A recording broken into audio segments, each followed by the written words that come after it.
Hey, what's up, everybody? John here, And Kelly. Delighted Acres Farm, and today we have some work ahead of us, but it's going to be good because we're doing something that we've never done before, and we are looking forward to learning as we go. So, what are we doing? We are going to try a new method of gardening. Last year when we put our garden in, we dealt with, even though we tilled it up multiple times actually, we dealt with a lot of grass and weeds overtaking the garden. Things grew, but probably not as well as they could have because of that. And it's just frustrating to get in, and you have to actually mow your garden. So, which is kind of not fun. So the method we're going to try this year it's a method of no-till gardening, and that's just what it is. The name is what it is. You don't till up the ground. And so what we're doing is we're going to lay down a layer of cardboard that is pretty well covers, overlapping pretty good. You wet it down real good, and then cover it with a very thick layer of some sort of mulch. We've chosen to use compost as our mulch, which is that. Yep, that's the pile back there of compost. Did I get up there? Yeah, There right it there. is. Right there. So we ordered that last week, got it delivered, and we're going to put a very thick layer of that down, about 6 inches or so, and we're going to plant directly in that. So one of the benefits of no-till gardening is you can plant right away, but another benefit is it really is supposed to help keep down on the weeds, and so that's one of our hopes. Number one, it keeps down on the weeds. It builds a better soil ecosystem, because you're not, when you till, you're number one, you're digging up all of those weed seeds that are buried that may not sprout if you didn't dig them up. But it also helps the soil to just function in its natural state. All of the natural, what am I trying to think of? The natural microbes and the natural ecosystem there. It's a little bit healthier for the soil in that regard. Mm-hmm. So there's multiple reasons why we're trying it, to get, hopefully, to better feed our plants so they'll produce more fruit and more harvest for us.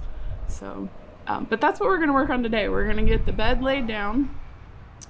It's time for onions to go in, so we'll probably be planting onions. And in the next week or so, a few other things will be going in. But our main goal today is to get that bed down, laid down and everything. So I don't know how much we'll be able to talk while we're doing it because it's very windy out here, but I'm sure John will get us set up to video some of it. Yeah, so we're standing in the doorway of our shop, and the wind may even be messing with you right now. I don't know. But out back, the wind's blowing real hard, and so we're not probably going to talk a whole lot, but we will set it up, and we'll show you guys what we're doing. We'll be laying down the cardboard, getting the compost, putting stuff in the ground, like she said, the onions and stuff, but we're really looking forward to this process. We'll see how it works. There's a lot of good videos and information out there, with a lot of different people. I will say check out, so the gardener that we have been studying the most on this is Charles Dowding. He lives in England.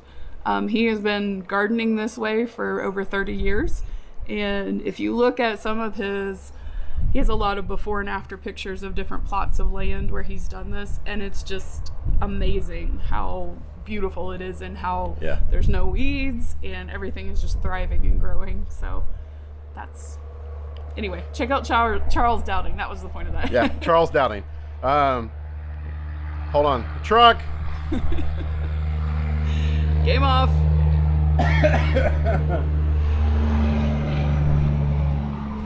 So, just a side note, all morning today, these trucks have been coming by the house, and they've got big pieces of equipment on them, but all the trucks are way louder than the normal trucks that come by every day. So it's been pretty interesting. But anyway, if you go and you watch Charles Dowding, don't compare ours to his because his is fantastic.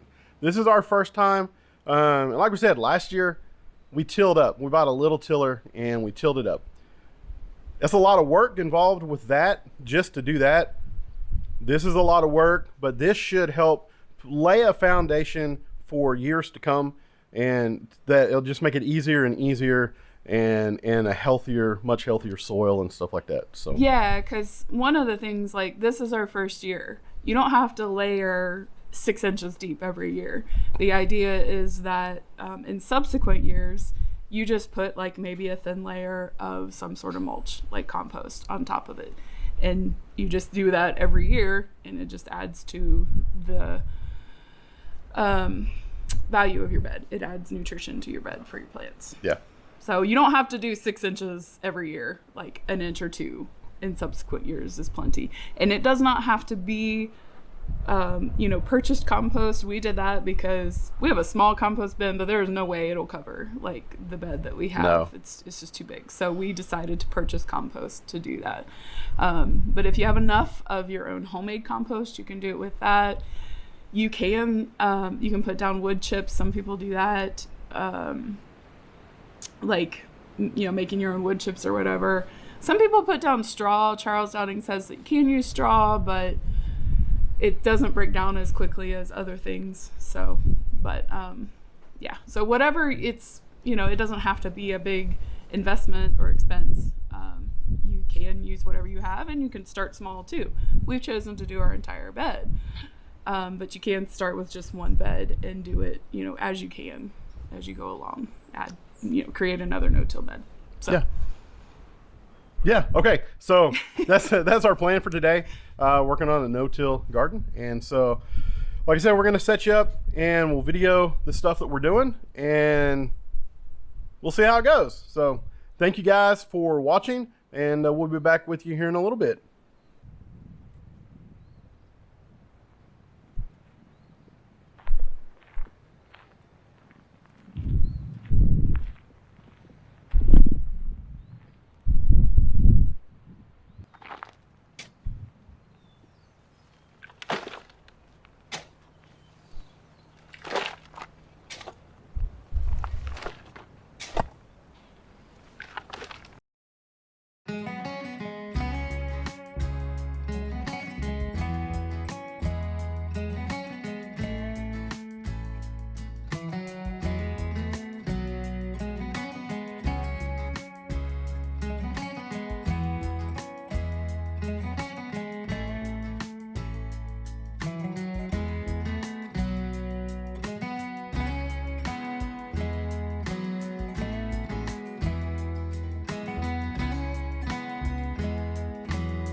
over it.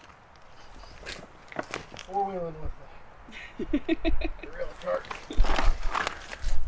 Okay. There? Yeah, I think that's probably good.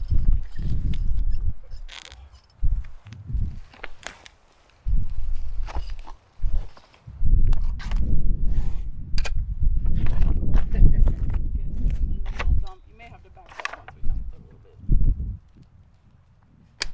Woo! Or not. Okay, now back. Alright, back up.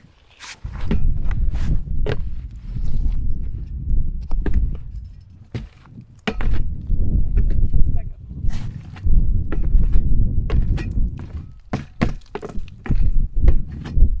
Okay.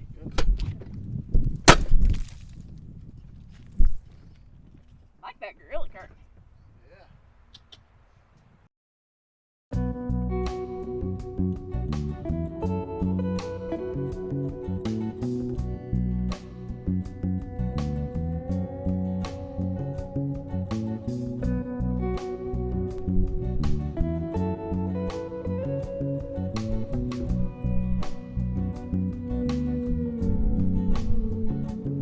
All right, so we got the first bed finished, and we're gonna work right now on getting the second one done. The second half of the cardboard, we're gonna have to lay more cardboard down. But at least we got the first one done, and we learned some stuff while we were doing it. We went inside, we had some lunch. We come back out, and the wind is starting to come around from the north a little bit, so it's cooling down some. It was up almost to 80, right around 80 degrees, and now it's dropping a little bit. So anyway, we're gonna get back to it. Let me show you real quick what we were doing with the cardboard. All right, so I've got the cardboard here in the back of the vehicle, and y'all, if you ever are looking for cardboard, go dumpster diving, because there's always boxes and stuff that businesses are throwing out. But so I got mine in the recycle dumpster at work. So anyway, one of the things that we had to do with the cardboard before we laid it down was to take off all of the tape and the stickers and stuff that are on it, because we don't want the tape in the ground or anything once the cardboard breaks down. And we want it to be as healthy as possible for the soil. And tape, it don't break down like the cardboard does, so we took tape, we took stickers and all that stuff off before we laid it down.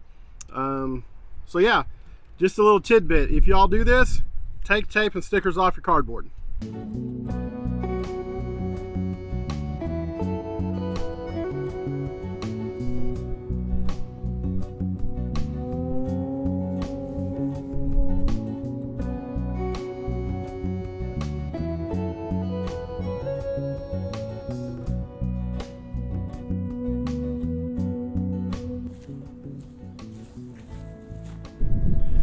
So a load of this really is heavier than you would expect, but it's easy to pull with this gorilla cart. So if you don't have a gorilla cart, go get you one.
Also, one of the projects coming up, these are mineral tubs, lick tubs for cows. And so we're gonna make some planters out of those. We're gonna make some wicking tubs. And so stay tuned for that here in another couple of videos or so.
All right, y'all. So we have spent the day out in the garden.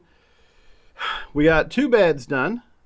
And the first one was kind of trial and error. We kind of figured out what we need to do to put the beds down correctly.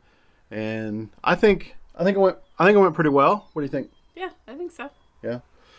So we got 2 of them, and we're going for 6-inch deep on the what is it, compost? Mm-hmm. And so I think that worked out well. The width is what we wanted, and the space in between for the aisle is what we wanted as well. So, and then as you saw, we wet it down after Kelly planted some onions, and so not exactly sure what kind of onions they are, but well, okay, so I know one of them is just a white onion, but the other, there are 2 different kinds of onions. One's just a white onion. The other one, I think it's like a Texas grano, something like that. It's kind of hard because they're like the little bunches that come all wrapped up in a twist tie.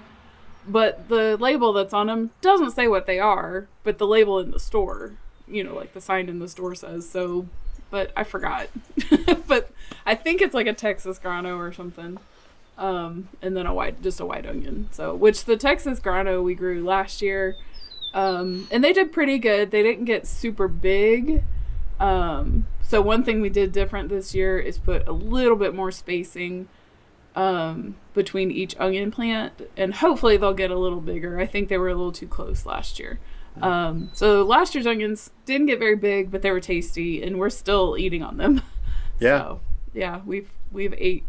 I haven't bought onions at all this winter, so Yeah. which is kind of cool. Yeah, yeah. That's one of the goals is, I don't know that we'll ever be able to do everything that we eat in a year, but as much as we can, to not buy it at the grocery store, to be a little more self-sufficient, self-reliant, or as I'll say, like I've seen some other homesteaders talk about being, it's not necessarily self-reliance but more community reliance, more depending on your community, closer to home. So anyway, that's a whole other subject. But yeah, but it's true. So the goal is to produce more of what we eat in a year here on our homestead, grow it ourselves, and preserve it somehow. So so we got the onions in, and we're really excited about that. Like she said, we're still eating on the onions that we harvested last year, and so that's pretty cool. We put them in the garage in a milk crate with some paper towel. I mean, with some newspapers in between, and it's really seemed to work well that way. So, yeah, and they're just getting to the point where they're starting to get thin a little bit. So, it's pretty good amount of time. Yeah, So. I mean, they won't last us. The ones we grew last year, I don't think they'll last us all the way through until this year's crop is ready. But pretty close. I mean, it's going to be a few months before we can get those onions, but that's not bad. Yeah, but that's a good chunk of the year. Yeah. So that's pretty cool, and I get excited because I just think it's cool to see how this stuff works, and and our chickens are doing really good. They are laying. We got 4 eggs yesterday, and we've had a number of days. And so if you're not familiar, we have 4 chickens. So getting 4 eggs in a day is a pretty big deal. And last week, 2 weeks ago, we had 3 days in a row where we got 4 eggs. And so they are doing really well now that springtime is coming. And how many eggs do we get in the whole month of February? in 28 days, we got 80 eggs. 80 eggs. 80 eggs. Days. So that's really exciting. And that is pretty crazy. And right now, today, we are 3 or 4 eggs ahead of where we were a month ago. So yeah, I think it's like the springtime. Temperatures are warming up and days are getting longer, and they're just laying more often. Yeah. So and they just turned 7 months last week too. Oh yeah. So there you go. They're not even a year old, and they're really doing good. So anyway, you guys, you got anything else? Nope. Okay. All. So you guys, thank you so much for watching the video. If you have watched all the way to right here, you might as well like it and subscribe and ring the notification bell so you know when new stuff comes out. We're going to be back out in the garden again. We got more stuff we're going to be doing. Like I said, we've got the tubs that we're going to make some wicking planters out of, and stay tuned for that. I'm really excited about that one. And yeah, we got more stuff. We got more beds we got to build and more stuff to plant. So we got garden, we got chickens, we got other stuff, and there's a Mississippi kite flying around today. So I keep seeing it out of the corner of my eye. So, yeah. They're fun to watch. Yeah. So they're on their migration. Anyway, but that's kind of a rabbit trail. So anyway, you guys, thanks for watching. We really appreciate it. You guys have a great rest of your day. Whatever day it is you're watching this, we'll see you on the next video. Wrong button.